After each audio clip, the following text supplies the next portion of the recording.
a bit milder than last night. Could dip down to the low single digits with some clearer skies in the east, but many places will start Tuesday quite a bit above freezing. But we will start with rain across central Scotland, West Wales. Much of England, though, will still be dry at this stage. It's quite grey and murky across East Anglia and the southeast. There's that rain, a soggy start for a good part of Wales.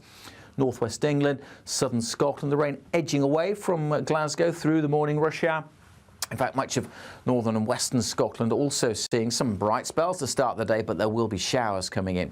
Now, along this rain band, along this weather front, it's also going to be quite gusty, so a wet and windy spell, taking its time before it moves away from Wales. So a pretty soggy morning, that rain working into southwest England, into the Manchester area as well, and eventually jumping over the Pennines into parts of northeast England. Much of the rest of eastern England, though, having a dry day, turning brighter behind it, but with some showers. And quite a mild day. Again, double digits for many, but feeling cooler, particularly with the winds. Now, the winds will ease on Tuesday evening into the night, which will lead to a touch of frost on Wednesday morning.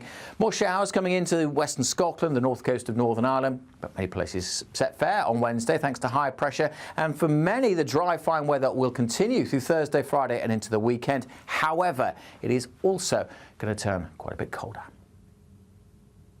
We'll see a cold snap, which will quickly develop into a warm front.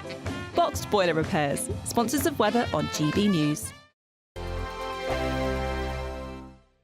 Want to be one of 2 lucky Great British Giveaway winners? That's right, you could win one of 2 prize bundles, which includes a brand new iPhone 16, £500 in shopping vouchers to spend in your favourite store, and an incredible £10,000 in tax-free cash to spend however you like. What would you spend that cash on? For a chance to win an iPhone, vouchers and £10,000 in cash, text cash to 63232. One entry costs £2 plus 1 standard network rate message, or text bonus to 63232. 5 entries cost £5 plus 1 standard network rate message. Go to gbnews.com/win. Entries start from just £2. Call 0903 681 3232. Calls cost £2 plus your network access charge. Or post your name and number to GB11 PO Box 8690 Derby DE1 9TT. UK only. Entrance must be 18 or over. Lines close at 6 p.m. on the 7th of March. Please check the closing time if listening or watching on demand. Good luck. Mornings don't have to be tiresome, especially if you have the right company. Wake up to news as it happens, opinion and debate, and of course, a little bit of entertainment too. Because when the kettle's on, we're on. That's Breakfast on GB News, a show worth waking up for. Every morning from 6 a.m. Only on the People's Channel, Britain's news channel. We'll spread the news, you spread the word. Join me, Camilla Tominey, for a frank and honest discussion with those in power that cuts through the spin and gets to the heart of the issues shaping our nation. You haven't confirmed that you want to stand as leader, but you haven't ruled it out either. This report basically says that he's not fit to stand trial. Is he indecisive? Incompetent? I deliver the dose of reality Westminster needs. That's the Camilla Tominey Show at 9:30 every Sunday on GB News. The People's Channel, Britain's news channel. It's Patrick Christie's Tonight, and here we do things differently. It's explaining the absolute madness of this, doesn't it? It's explosive. I mean, this is very good. It's lively. 850. Your government sat there, Sean, and it did nothing. It's controversial. And the Middle East has been in turmoil since before I was born. It's everything you need to kickstart your evening. Everyone's had their Weetabix tonight. I love to see it. That's Patrick Christie's Tonight, weeknights from 9 p.m. Only on GB News, the People's Channel, Britain's news channel.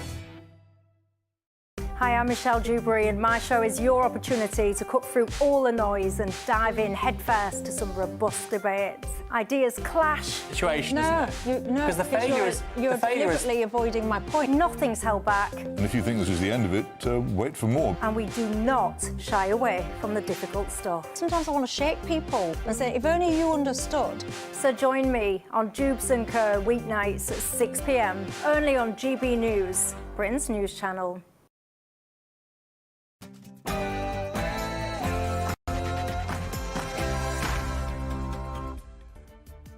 Hello, good evening. It's me, Jacob Rees-Mogg, on State of the Nation tonight.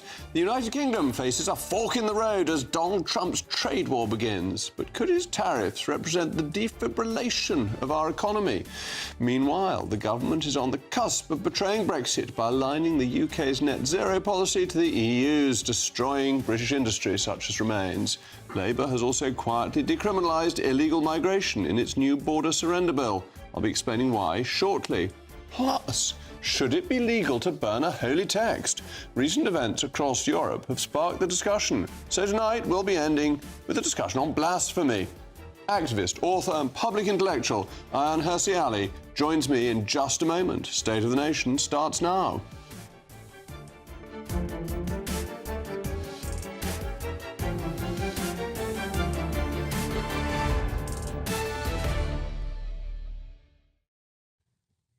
I'll also be joined by my most formidable panel, Telegraph columnist Tim Stanley and former Labour MP Lloyd Russell-Moyle. As ever, it's a crucial part of the programme. Let me know your views, mailmog@gbnews.com. But now it's your favourite time of the day. It's the News Bulletin with Aaron Armstrong.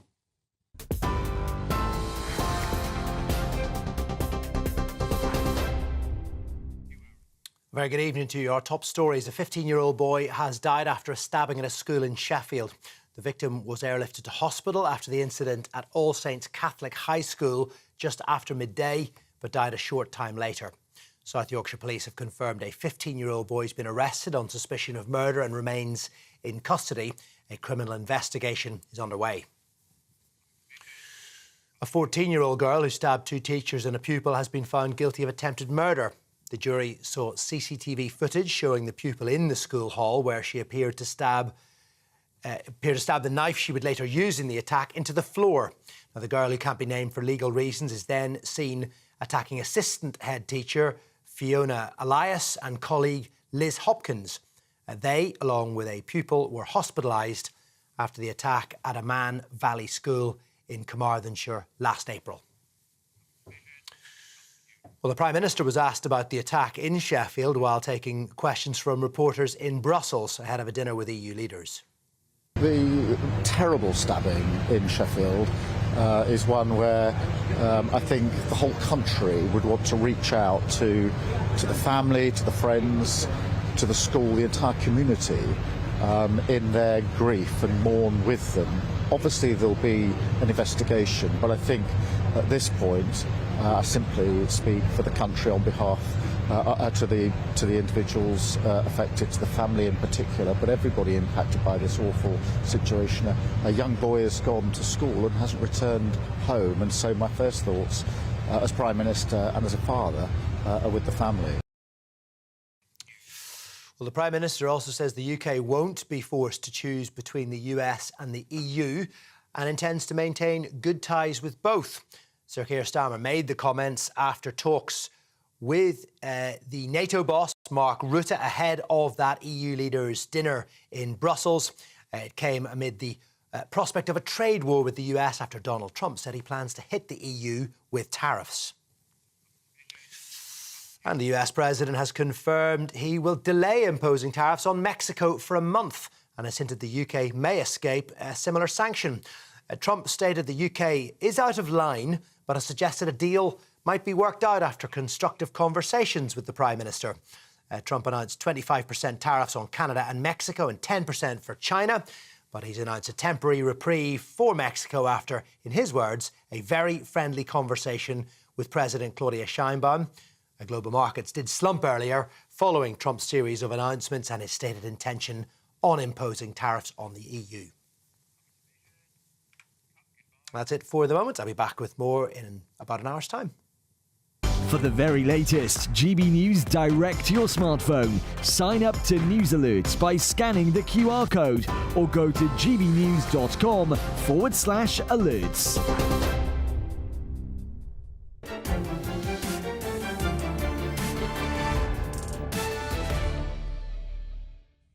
Welcome back to State of the Nation. The United Kingdom is at a fork in the road. Could we continue with the status quo of low growth, high taxation and managed decline, or change path to the broad, sunlit uplands, a new era of prosperity, high living standards and Western dominance?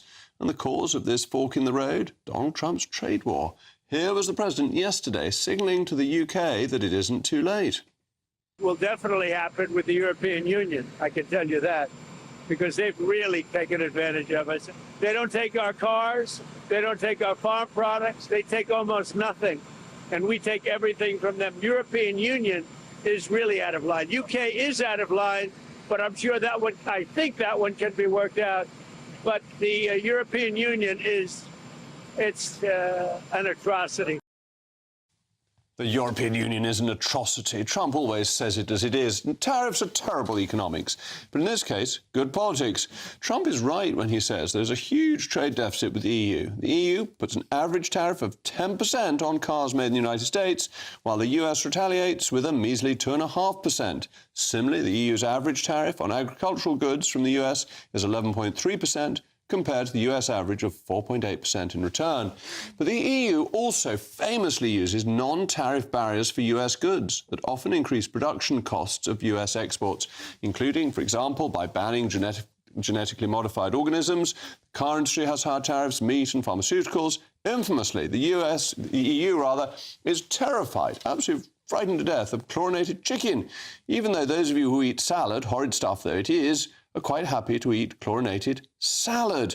In my view, the salad's the dangerous thing, not the chlorine. In other words, the EU is an over-regulated super-bureaucracy protectionist racket, which is more than happy to sell goods to the US, but not the other way round.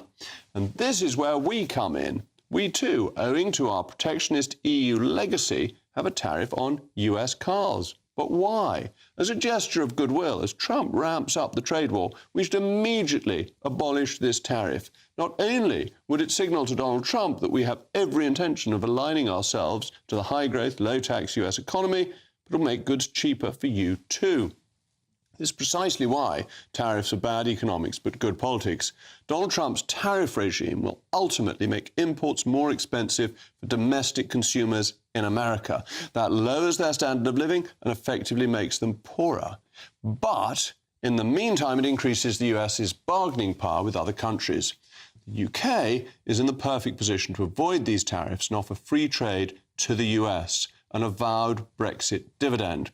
But just in time for Trump's trade war, the Reverend Starmer is busy on his charm offensive, although in his case it may be more offensive than charm to the EU, as he attempts to reset our relations with the bloc.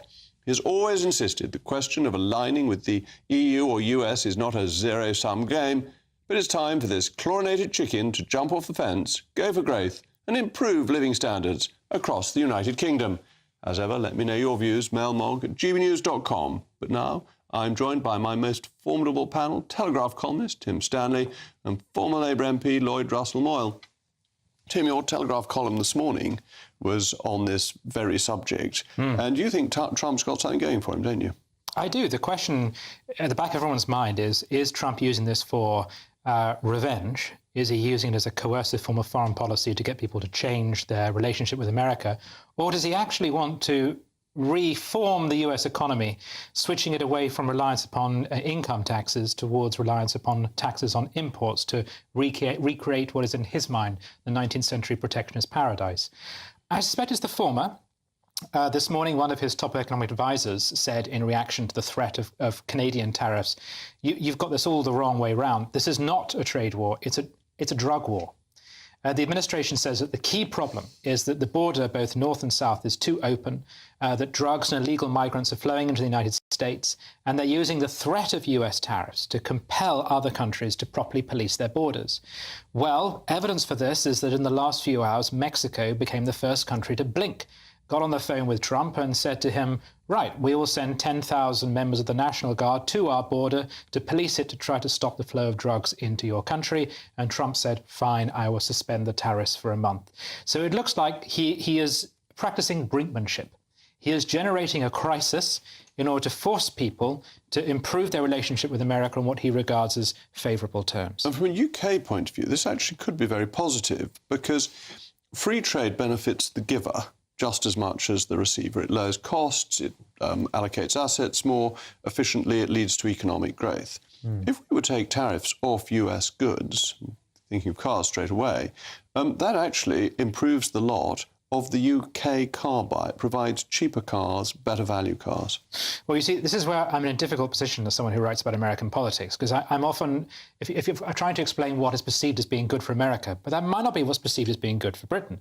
And in the case of so right now, America threatening a trade war is clearly not good for Britain.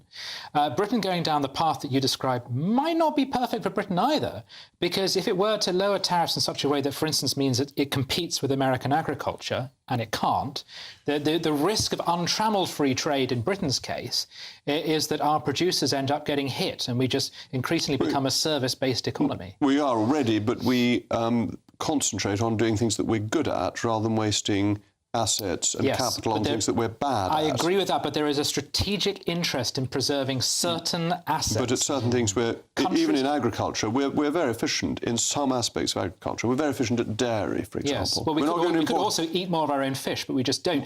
But ultimately, what do you want? Do you want to be a country that sells travel insurance to Malaysia, or do you want to be a country which has a steel industry and is able to feed itself? Because in the event of a war... We'll come on to that later, because the steel industry has been destroyed by energy policies. Right. But, Lloyd, let me bring you in, because other countries can retaliate. They can do what Mexico's done, they can give in, or they can be more aggressive. Now, what do you think the opportunity might be for Canada to be more aggressive? Well, it's difficult to quite see how Canada can comply with Donald Trump's accusation. Clearly, the Mexico border does have a large amount of drug running. There isn't much evidence that a huge amount of drug running happens over the Canadian border, and there's a decent amount of evidence that the drug running actually is from the US into Canada, not the other way around. So, whilst the Canadians can kind of shout and huff and puff, they can't suddenly send the National Guard to fix the problem, because there isn't the same kind of problem. But what they can do is leverage. They could go for a full-out trade war if they wanted to. And they are relatively energy-rich, and they're an exporter of energy, particularly for Alaskan pipelines that go through Canada. So they could decide to shut the pipeline that is American oil from Alaska, you could say, or American gas and oil. You could say that's not coming through, or it's coming through at a tariff. The transition through our country is going to be tough. Now, the question is, do the Canadians have the guts, the wherewithal, the energy to pursue this in a tariff war, or do they wish to find a political solution? The difficulty, of course, is that they've got a lame duck prime minister who's on his way out, and so that might mean that he isn't tied up in the usual kind of ways that a prime minister is that's going to be there next year. But equally, that does mean that the organs of the Canadian state are already reorientating themselves to a different leader. And it's not risk-free, therefore, for Trump. He may find the country stand up to him, and if he has to back down, that'd be embarrassing.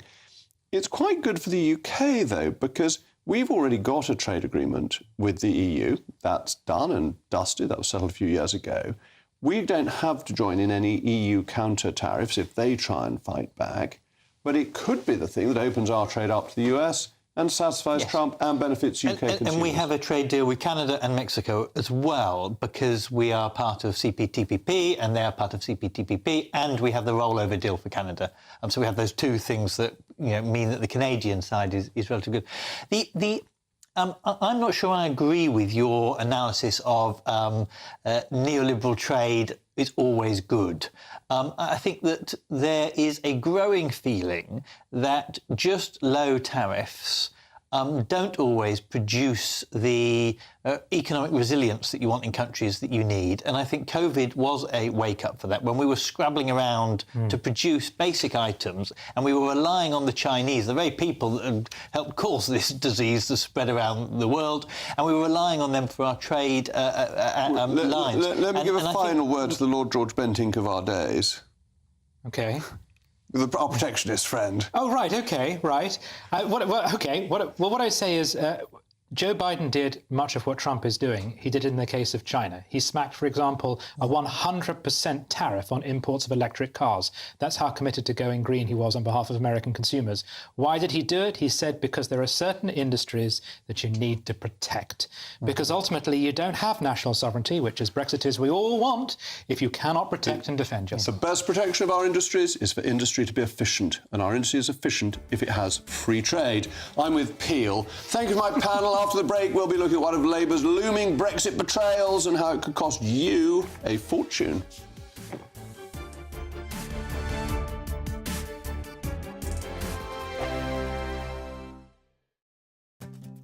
I'm Jacob Rees-Mogg, and this is GB News, Britain's news channel.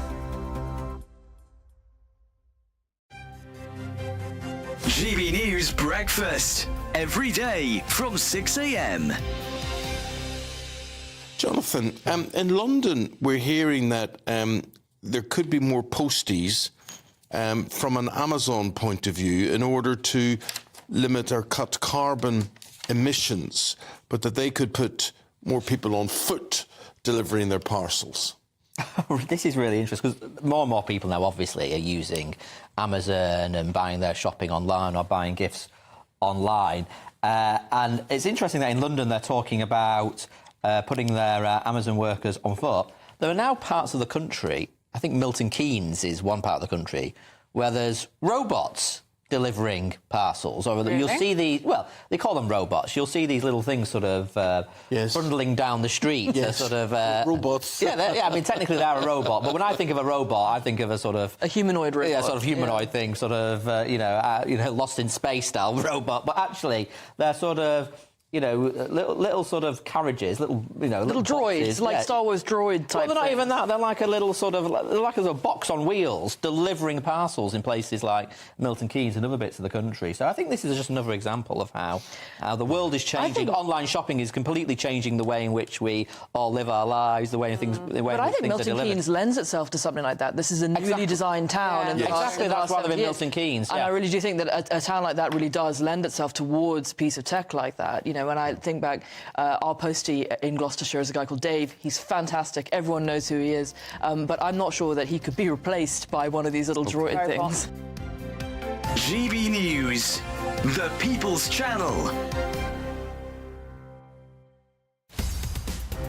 In the GB Newsroom, we bring you the news as it happens. With our team of dedicated journalists across the UK. We're ready to keep you up to date with what's happening every half an hour, every single day. Bulletins here on GB News, the People's Channel, Britain's news channel. I'm Christopher Hope. From pop stars to politicians, I'll interview anybody in a pub who's got a political opinion. Join me every Friday on Spotify, Apple Podcasts, YouTube or gbnews.com, or wherever you get your podcasts. This is GB News, the People's Channel. We're proud to be GB News, the People's Channel. And as you know, we always love to hear your views. Now, there's a new way of getting in touch with us at gbnews.com/yoursay. By commenting, you can be part of a live conversation and join our GB News community. You can even talk to me, Bev Turner, or any of the members of the GB News family.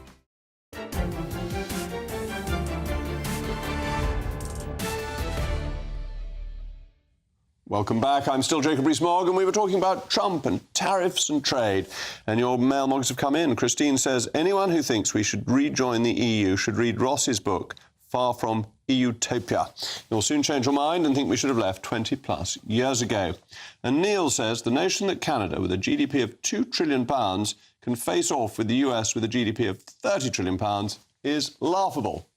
So the Daily Mail has revealed that the socialist government is set to align our net zero policies with the European Union's emissions trading scheme in a move that would make all the wrong signals to the Trump administration. Energy bills are expected to become more expensive as we impose more green costs onto businesses.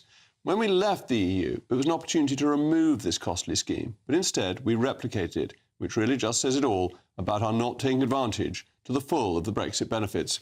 Well, I'm joined now by a friend of the programme and founder of E3G, Tom Burke. Tom, thank you for coming in. Donald Trump, as we've touched on before, is moving to cheaper energy. US energy costs, industrial electricity, is a quarter of the price of UK industrial electricity, and we're thinking of aligning more closely with a very high-cost EU scheme. What possibly could be the sense of that? Well, if that was what was going to happen, you'd be quite right, but that isn't what's going to happen.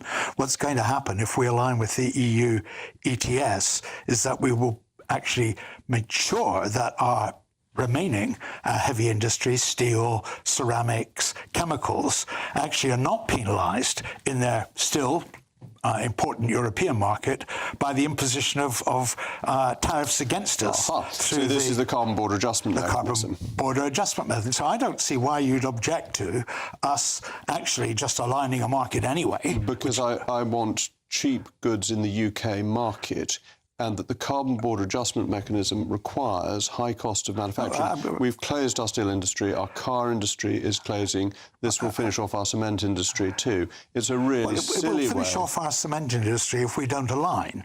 No, it won't. Because what we should be doing because we'll be penalised in our exports. Cement, actually, one of the things we might export to... Not a lot, actually. Steel, a bit. Well, steel we're not making anymore because we closed it down. Well, then why would we worry about them? Because we might just keep our markets going if we went to a policy of low-cost energy.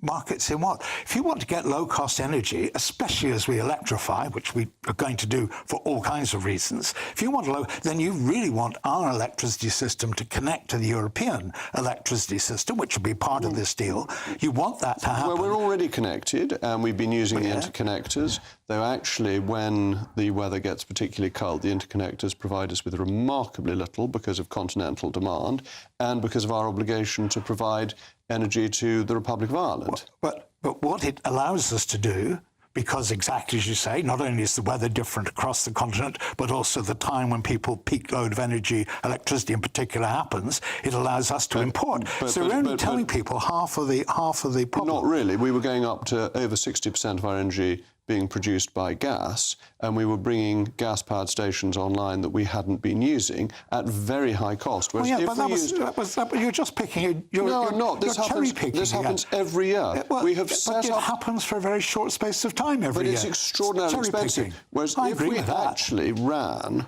our gas-powered electricity stations full and still used coal, we would have cheaper electricity and we'd have a constant supply. You can say that now, after what just happened when Russia decided to invade Ukraine and our gas prices went through the roof. But that was because we didn't use our own supplies. We didn't start fracking. We've got enormous quantities available to frack. Well, we don't have enough to replace our imports of gas.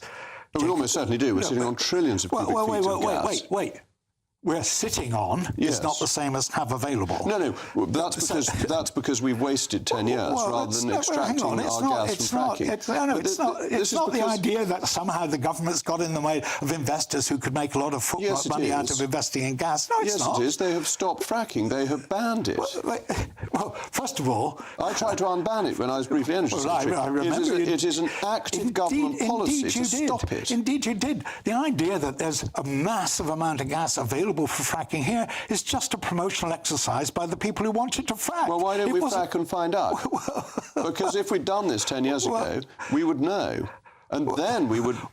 and instead we've wasted... No, but you might be wrong. We may have discovered that actually fracking in the particular geology of the United Kingdom... It's very unlikely. Fracking in the geography of the United Kingdom is not like fracking in the West Permian Basin in America. It's a very different geology. To the father of geology, a great man called Smith, who started his work in High Littleton in Somerset. Since then, we've had a very good idea of how the geology of this country works. I mean, he was able to find out where there was coal, was incredibly successful at it. There are much more techniques now. I know very directly from when I was working as a special advisor in government that we knew so little about the geography, how the geology of this country worked. We couldn't even get agreement to go ahead with the radioactive waste disposal site. Well, that's because the geologists... because of NIMBYism. No, it wasn't NIMBYism. It was the geologists didn't agree. Radioactive waste next to them. You can't blame other people. Every time people don't do what you do, it's easy to say it's just NIMBYs getting in the way. You know very well how geology works. Why did they are now very good I was inside government at the time when that happened. I was working as a special advisor to a Conservative minister, by the way. And it was very unpopular, and wasn't it? Well, all I'm saying, I agree with you, it was very unpopular. All I'm saying is I saw the detail. It was Michael Brown who lobbied against it and obstructed business in the House of Commons. Thatcher stopped. Well, it was straightforwardly political. It wasn't geological, as you know. Well, no, all I know, because I didn't know about the lobbying, what I do know is, I know in some detail just how little we knew about the geology and just what a lot of argument there was about the geology amongst geologists. We not are with me. very good at finding resources of oil and gas. It's how we managed to get so much out of the North Sea and do it very profitably. We refused to frack, not because it wasn't there, but because of the green agenda that meant we wanted to have insecure windmills. I know what you really want to do is get us growing. Blaming Greens for all the other failures we have is just silly. Why is it? Why are you blaming the Greens all the time? Because what is the big difference between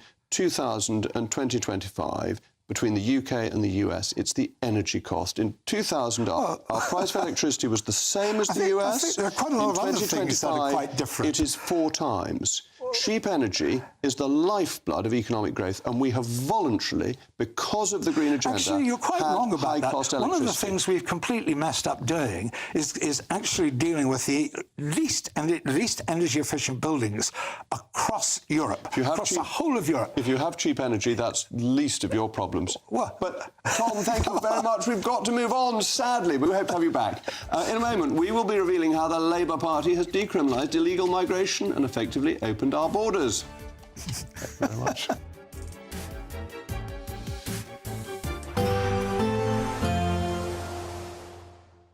Dinner under the stars tonight? That reminds me of our travel insurance. You mean all clear skies? All Clear Travel Insurance sponsors GB News Travel Destinations Forecast.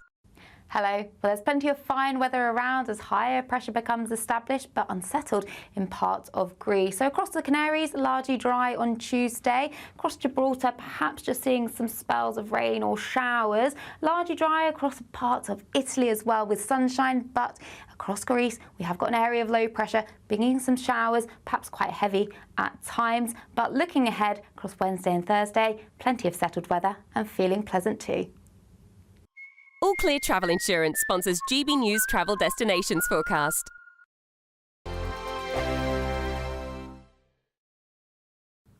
Evening. Yes, it's time for your latest weather update from the Met Office here on GB News. Bit of wet weather around tonight and tomorrow, but fairly mild.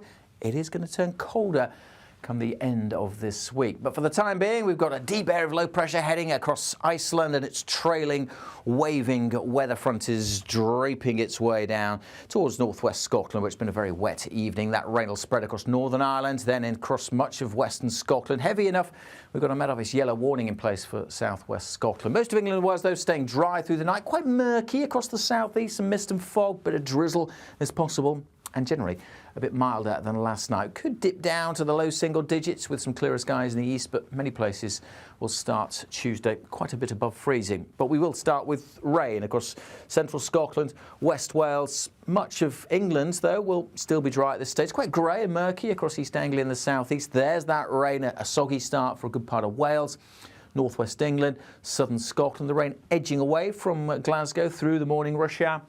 In fact, much of northern and western Scotland also seeing some bright spells to start the day, but there will be showers coming in. Now, along this rain band, along this weather front, it's also going to be quite gusty, so a wet and windy spell, taking its time before it moves away from Wales. So a pretty soggy morning, that rain working into southwest England, into the Manchester area as well, and eventually jumping over the Pennines into parts of northeast England. Much of the rest of eastern England, though, having a dry day, turning brighter behind it, but with some showers. And quite a mild day. Again, double digits for many, but feeling cooler, particularly with the winds. Now, the winds will ease on Tuesday evening into the night, which will lead to a touch of frost on Wednesday morning.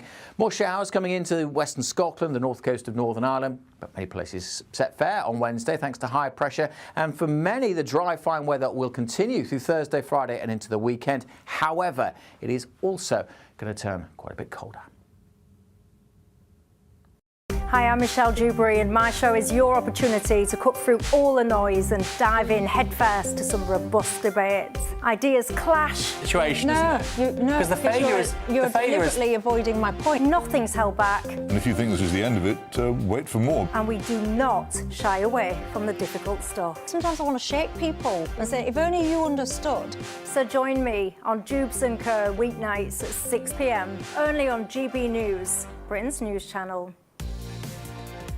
Mornings don't have to be tiresome, especially if you have the right company. Wake up to news as it happens, opinion and debate, and of course, a little bit of entertainment too. Because when the kettle's on, we're on. That's Breakfast on GB News, a show worth waking up for.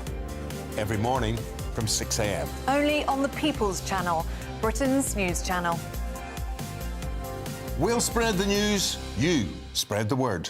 News Breakfast. Top story this morning is, could Britain be spared from President Trump's tariffs? He said to Keir Starmer, if you back away, if you find a way that we can do a deal, not aligning yourself with the European Union. I really do worry about Keir Starmer on this, because he's always wanted to be as close to the European Union as possible. We always remember he wanted that second referendum. We are the biggest investor in the United States. They are the biggest investor in the UK. I don't know how much you paid that voice coach, but he should be asking for a refund, basically. From 6, it's GB News Breakfast.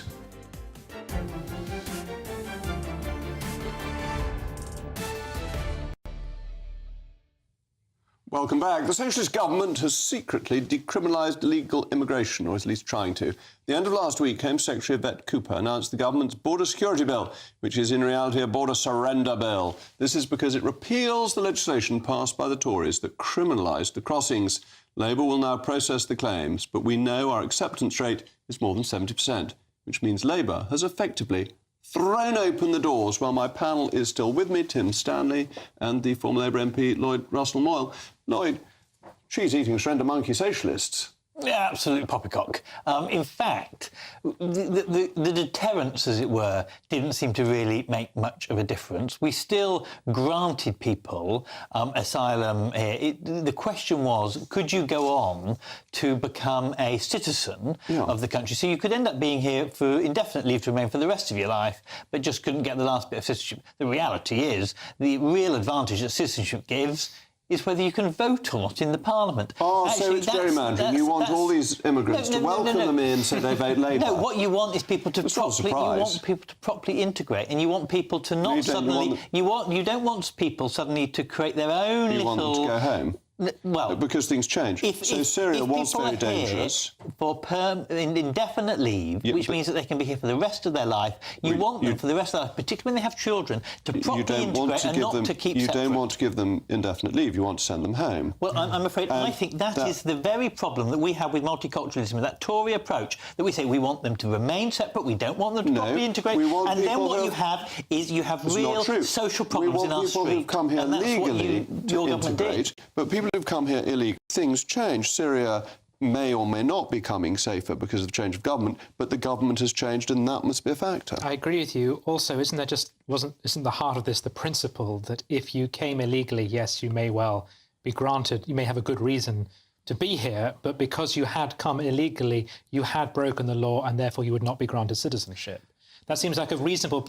That's a nice third way, middle way approach towards the problem, Lots of people speed, break the law, do minor kind of infringements. The reality But they're citizens when they do it. Well, even when they're not citizens, and then they're allowed to get citizenship. Well, they ought to be kicked out of the country. If someone speeds... A lot of them are. If someone speeds, I don't think they should be kicked out of the country. No, but if they break the law in such a way as to go to the prison... I agree if you go to prison. Entering the country illegally is potentially a 4-year prison sentence.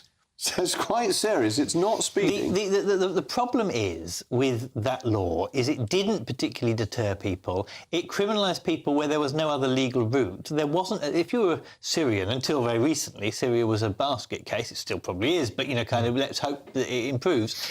There was no legal route for people to come here. You either had to lie on your visa form, or you had to come over on a boat. And or you could stay in France. Well, it depends. If you were coming over a boat, you could stay in France. A few came from Belgium, but mostly France. You could stay in France. Where you're safe. But if you have family here... You have to eat garlic, but you'd be safe. If you have links here, if you have the ability to, kind of actually be entrepreneurial here because you spoke English rather than in France, actually, it was a benefit of everyone. And the number of refugees and asylum seekers that we took was overall not particularly high across Europe. Also, you're here by an illegal route. If someone breaks into my house and then does all the cooking, it's great that they're doing the cooking, but they're still there without me saying I would like them to be there, or they should have come through the front door. Yes, but there is no front door. There is no front door. That's not true. Look at the hundreds of thousands of asylum places we've given to Ukrainians. Ukrainians are not asylum seekers, and they don't go through the asylum process. That's why they came. They came because they risk at home. They went to a completely different process, and we don't class them as asylum seekers. There is no legal route, not for Afghans, not for Syrians, not for Iraqis, even though all of us would say there is some responsibility to look after those people. All right, we're going to move on, because the train now arriving at Platform 1 is being driven by the Reverend Starmer, who it turns out had special speech coaching during lockdown so that he could sound exactly like this. Isn't it wonderful? Value for money from whoever taught him. Anyway, Mr Starmer, the Reverend Sir Keir Starmer, denies that he broke lockdown rules, so we must bear that in mind. But it's pretty dodgy, isn't it, Lloyd? And if it was training, it didn't work either. Well, look, I think... Unless he wishes to become a station platform announcer. You cannot judge... I actually don't think he's that bad. I think you're over-exaggerating it for effect, of course. But you cannot... I think, say that work was illegal through that period. It's very clear you were able to work.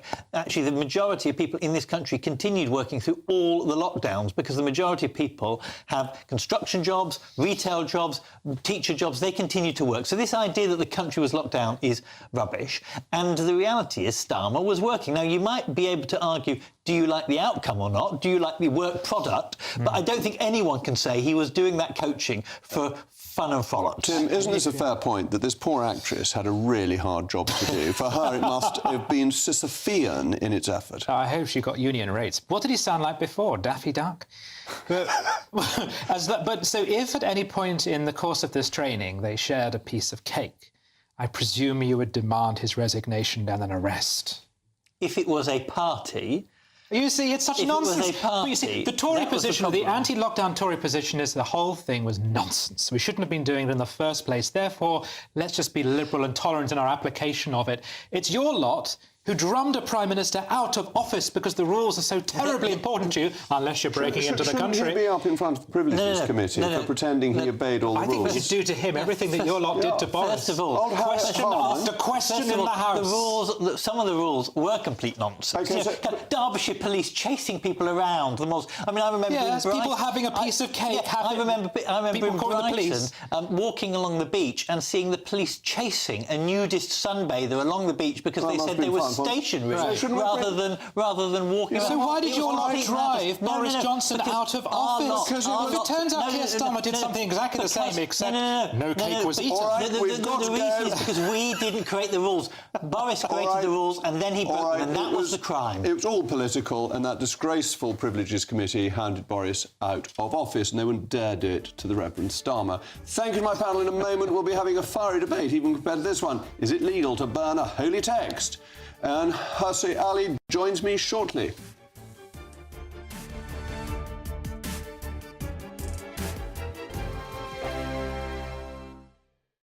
This is GB News, Britain's news channel.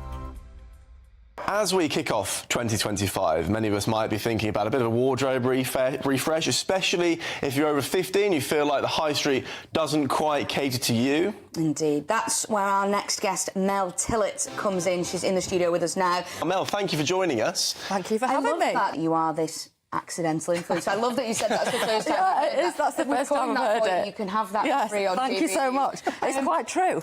Tell us about your following. Obviously, an influencer that many people might typically think of would be someone in their teens, someone in their 20s, someone who's particularly social media savvy, using TikTok.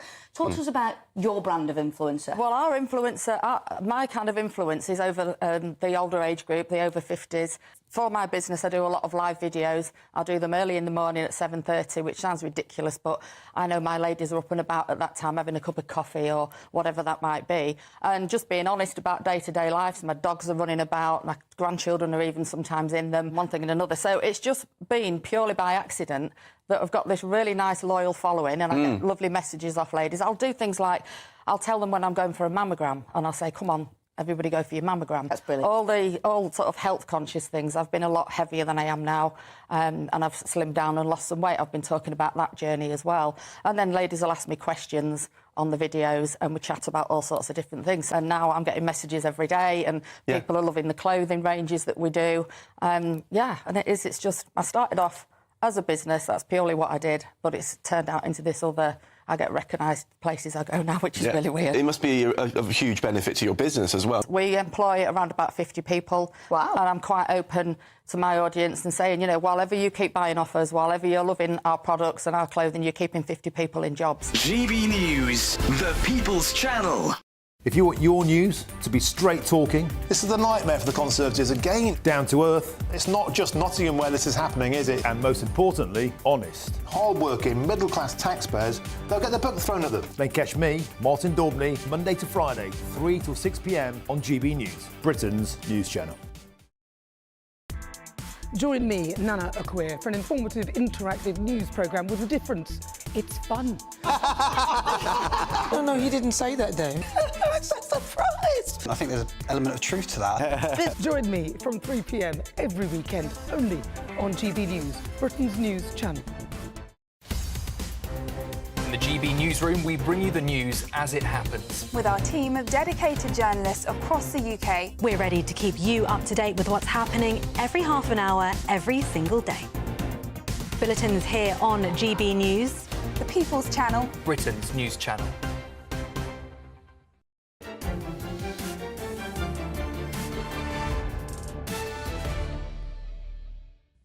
Welcome back. Last week, Salman Mamika, a Swedish anti-Islam activist who burned the Quran in 2023, was shot dead in an apartment near Sweden's capital, Stockholm.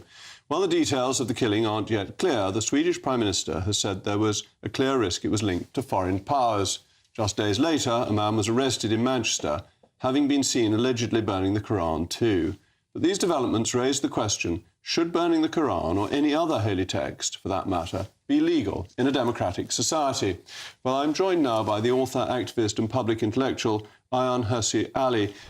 Thank you very much for joining me. Very grateful for you coming on.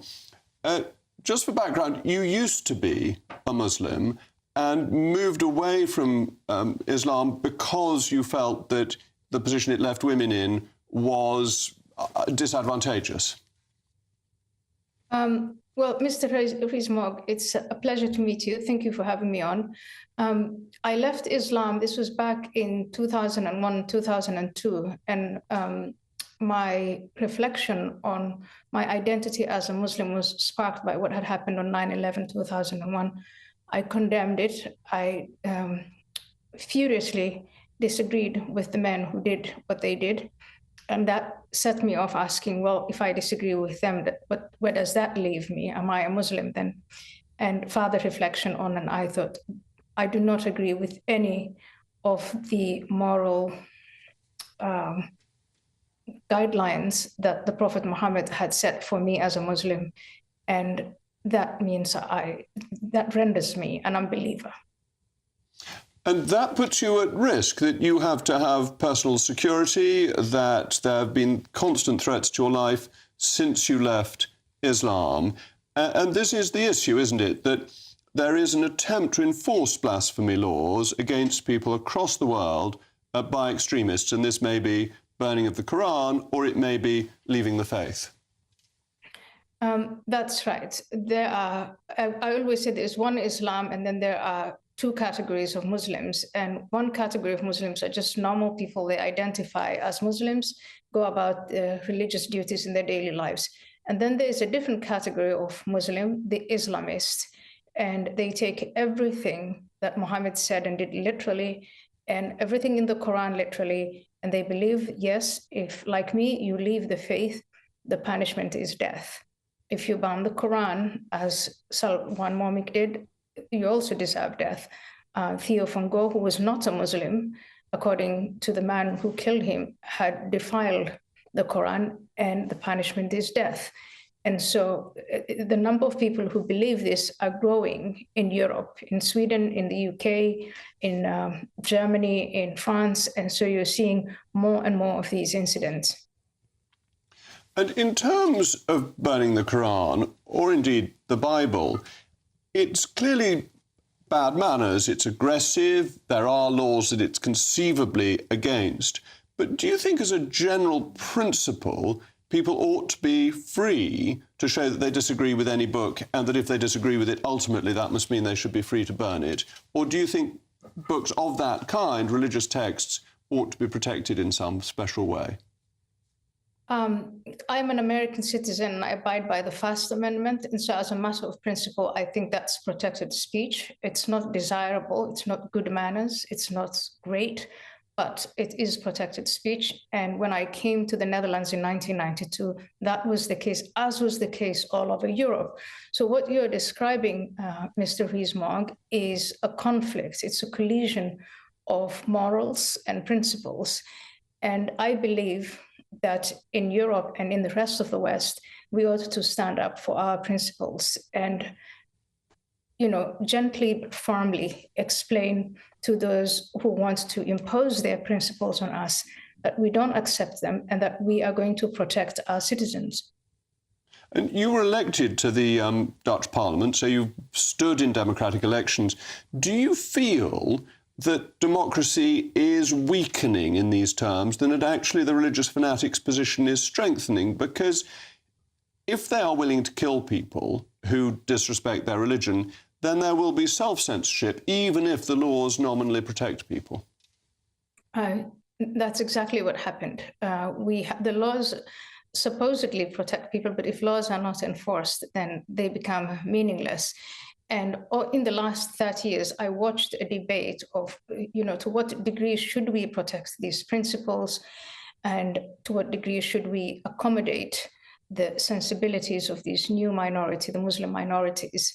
And unfortunately, the ones who wanted to appease, who were making the arguments that, yes, we want to make Muslims feel welcome, number one. Number two, we want to enhance social cohesion. And number three, we want to discourage the far right or any kind of nativist, white supremacist sentiment. And we are seeing now, 30 years on, in all three areas, we have completely failed.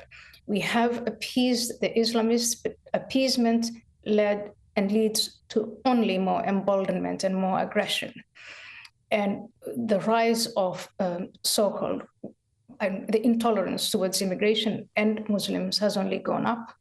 And the social cohesion is almost completely broken down in a country like Sweden, where just in January, they have had 30 incidents of crime and explosions. And in 2024, about 317 incidents of various forms of crime perpetrated by ethnic minorities. And the Prime Minister of Sweden said the situation is out of control. So either you get that when you appease, or you go down the path of, for instance, Denmark, and you enforce your laws, close your borders, and insist on assimilation. And I think that's the path that leads to the desirable outcome. You made the very good point that there are two types of Muslim, the vast majority who are not interested in this type of approach, and the extreme Islamists.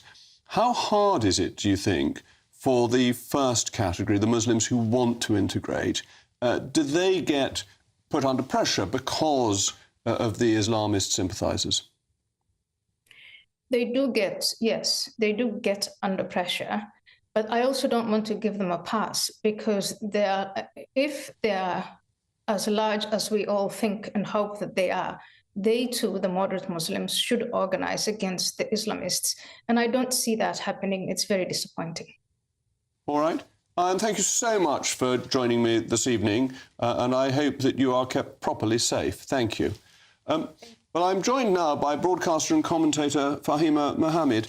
Fahima, thank you so much for coming in. Do you accept the point that it may be very bad manners to burn a religious text, but it shouldn't be punishable by law?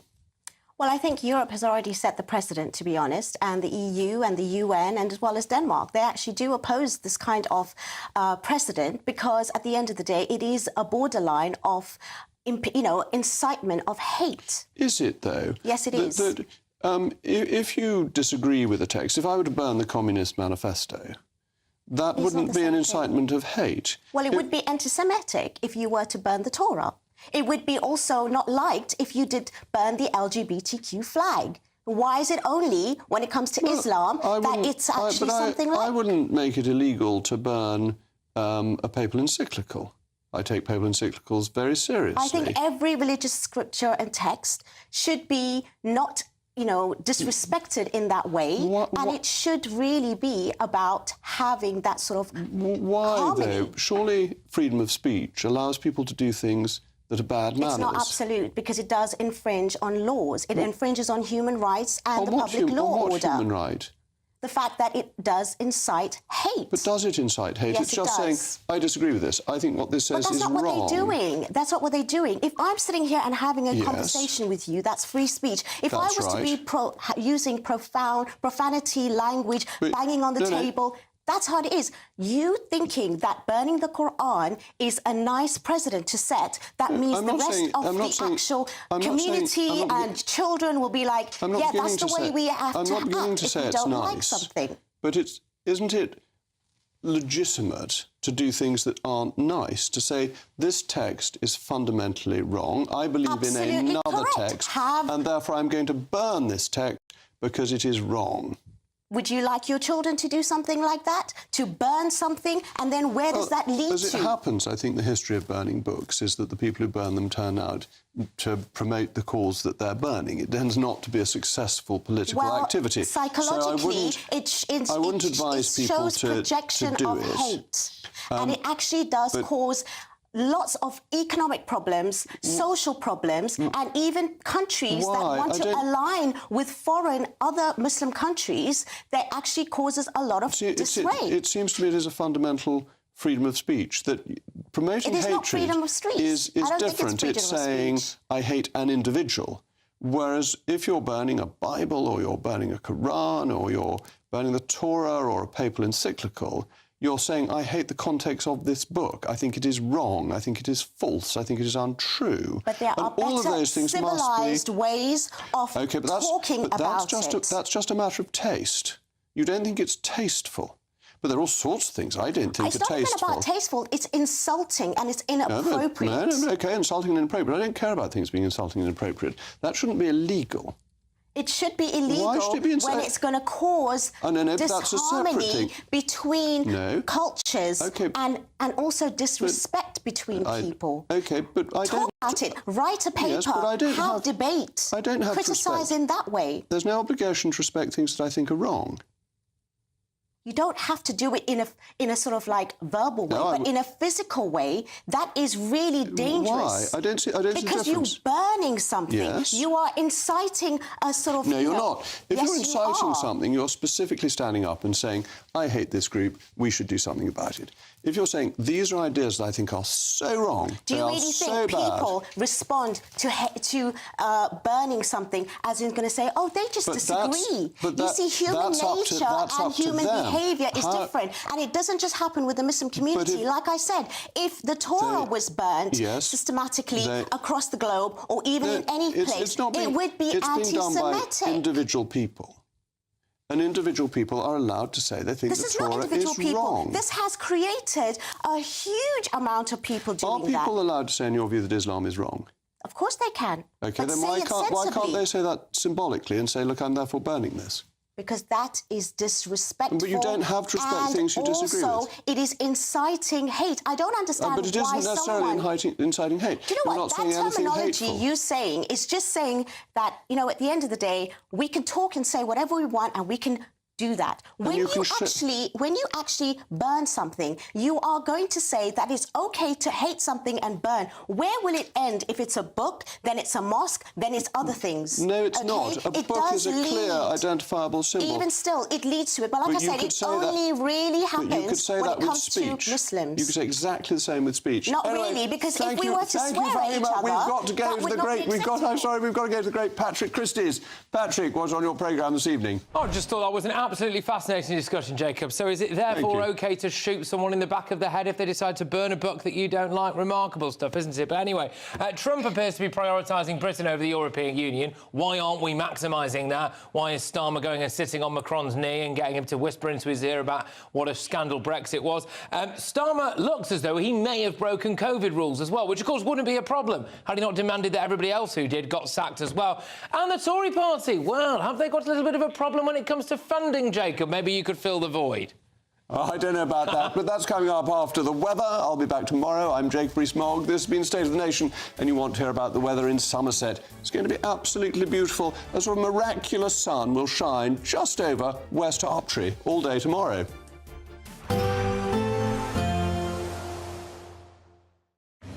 Even though we'll see a cloudy start, it'll be a bright outlook for the rest of the day.